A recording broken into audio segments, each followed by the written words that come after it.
Broadway ਤੁਹਾਡੇ ਵਿਦੇਸ਼ ਜਾਣ ਦੇ ਸੁਪਨਿਆਂ ਨੂੰ ਦੇਵੇਗਾ ਹਕੀਕਤ ਦੀ ਉਡਾਨ। नमस्कार दोस्तों, मैं मुर्शीद ब्रॉडवे इमिग्रेशन सर्विसेज से आपका वीडियो स्टार्ट होने से एक छोटा सा अपडेट आपको देना चाहता हूं कि आने वाले दिनों में ब्रॉडवे करने जा रहा है एप्लीकेशन डे।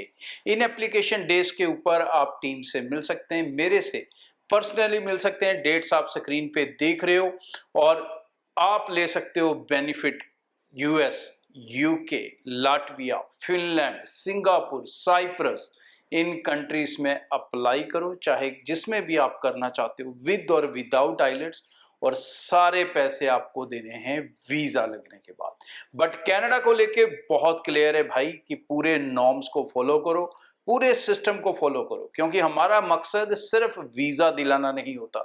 हमारा मकसद होता है कि बच्चा सही से ना सिर्फ किसी कंट्री में जा सके, बट अगर वो वहां पर जाके अगर अपनी फ्यूचर सेटलमेंट भी चाहता है तो उसमें भी उसे बिल्कुल परेशानी नहीं आनी चाहिए। सो ब्रॉडवे टीम को कांटेक्ट करें और अपनी अपॉइंटमेंट्स बनाएं। अपने डाउट्स और कंफ्यूजन्स अब आप मेरे साथ पर्सनली मिलके भी दूर कर सकते हैं। Thank you. नमस्कार दोस्तों, मैं मुर्शीद ब्रॉडवे इमिग्रेशन सर्विसेज से लगातार कोशिश इस चैनल के जरिए स्टडी वीजा को लेके हर लेटेस्ट इंपॉर्टेंट अपडेट आपसे शेयर करते रहें। सो कनाडा के अंदर दोस्तों बहुत सारे बच्चे अभी भी पूरी तरह से किसी की मानने को तैयार नहीं, कंसल्टेंट्स की मानने को तैयार नहीं, अपनी मर्जी चलाना चाहते हैं, तो अभी भी वो डिप्लोमास में जाना चाहते हैं। तो मैं बता दूं, कनाडा के अंदर इस समय तकरीबन 5 लाख ऐसे स्टूडेंट्स हैं जिनके वीज़ास एक्सपायर होने वाले हैं और वो वीज़ास आगे उनको कन्वर्ट करने हैं अलग अलग कैटेगरीज के अंदर। वर्क परमिट होल्डर भी इसके अंदर हैं।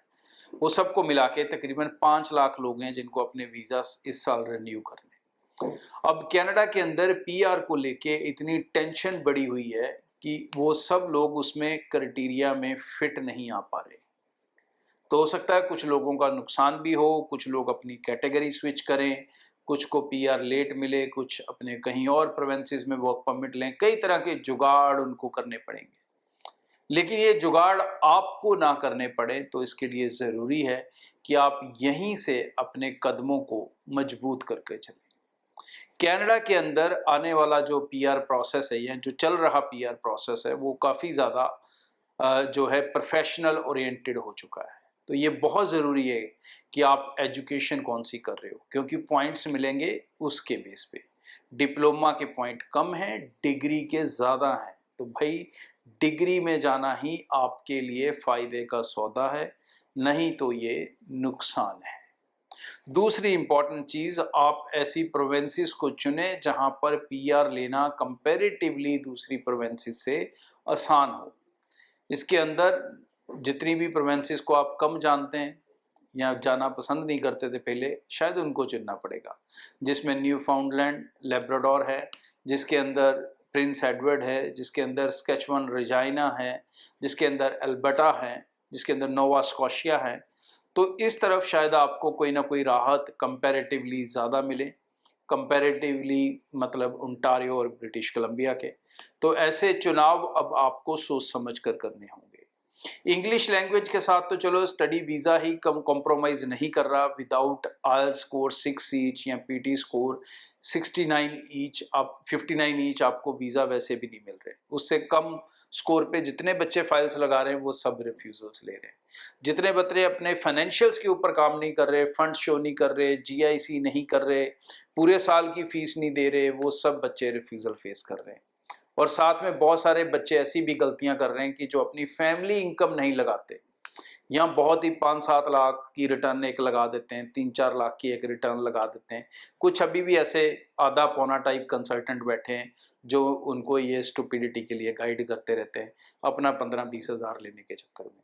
तो कनाडा के अंदर अब वीज़ा उतनी आसानी से नहीं मिल रहा, ये कम नहीं मिल रहा लेकिन आसानी से नहीं मिल रहा।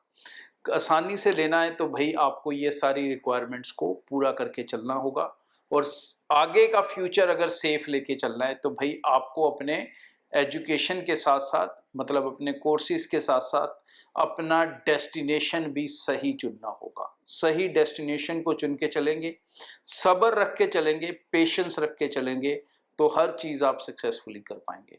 अगर आप ये सोचते हैं मैं यहाँ से डिप्लोमा में चले जाऊँ, छोटे मोटे कोर्स में चले जाऊँ, आज कनाडा टफ है, 2-3 साल बाद इजी हो जाएगा, तो भाई इजी कभी कुछ नहीं हुआ।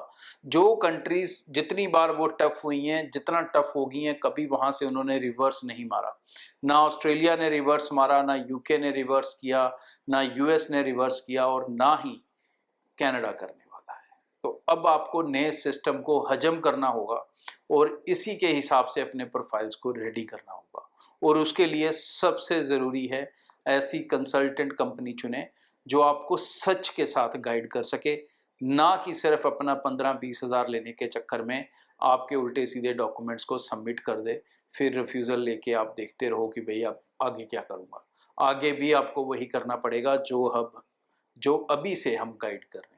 तो जितनी जल्दी इस चीज़ को समझ जाओगे, उतनी जल्दी अपने जीवन का आगे का रास्ता आसान हो जाएगा। Thank you. ब्रॉडवे ਤੁਹਾਡੇ ਵਿਦੇਸ਼ ਜਾਣ ਦੇ ਸੁਪਨਿਆਂ ਨੂੰ ਦੇਵੇਗਾ ਹਕੀਕਤ ਦੀ ਉਡਾਨ।